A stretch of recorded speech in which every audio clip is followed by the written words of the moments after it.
Pernah kepikiran nggak sih? Nanti di hari akhir, di tengah lautan miliaran manusia, gimana caranya kita bisa dikenali? Nah, hari ini kita akan bahas sebuah janji dari sang nabi yang menjawab pertanyaan besar itu. Ini pertanyaan yang dalam banget, ya kan?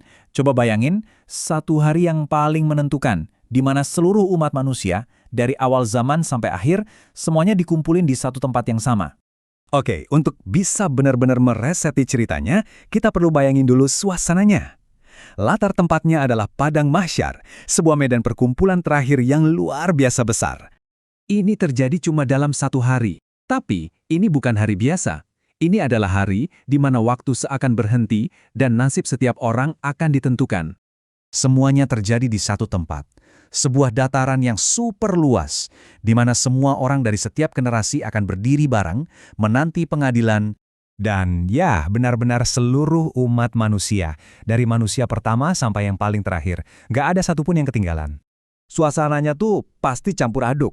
Ada rasa gentar, penantian yang panjang, dan skalanya itu di luar bayangan kita. Matahari katanya didekatkan, dan miliaran jiwa berdiri berdesakan. Benar-benar sebuah perkumpulan yang tak terbayangkan. Nah, di tengah lautan manusia yang begitu dahsyat, muncul sebuah tantangan besar. Gimana caranya satu orang bisa ditemukan di sana? Lihat deh angkanya, lebih dari 100 miliar jiwa.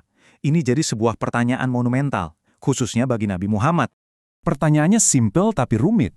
Gimana caranya beliau bisa menemukan umatnya di antara kerumunan sebanyak itu? Ini dia inti dari kisah kita. Nah, disinilah bagian yang paling menarik, karena jawabannya mungkin nggak seperti yang kita kira. Ternyata, semua tanda pengenal yang kita banggakan di dunia, harta, jabatan, kekuasaan, atau garis keturunan, semuanya nggak berlaku di sana. Sama sekali nggak ada nilainya. Lalu, apa dong yang jadi pembeda? Tanda pengenal yang sejati itu ternyata sebuah cahaya. Ya, cahaya spiritual yang memancar dari dalam diri mereka. Cahaya ini bukan sembarang cahaya loh. Ini adalah buah dari pengabdian mereka yang tulus dan semangat mereka mencari ilmu selama hidup di dunia. Itulah yang membuat mereka bersinar. Dan cahaya inilah yang menuntun kita ke bagian paling mengharukan dari keseluruhan cerita ini. Jadi dengan cahaya yang unik inilah, sang nabi dengan penuh sukacita akan mengenali umatnya. Beliau akan melihat pancaran iman itu dan tahu, inilah pengikutku.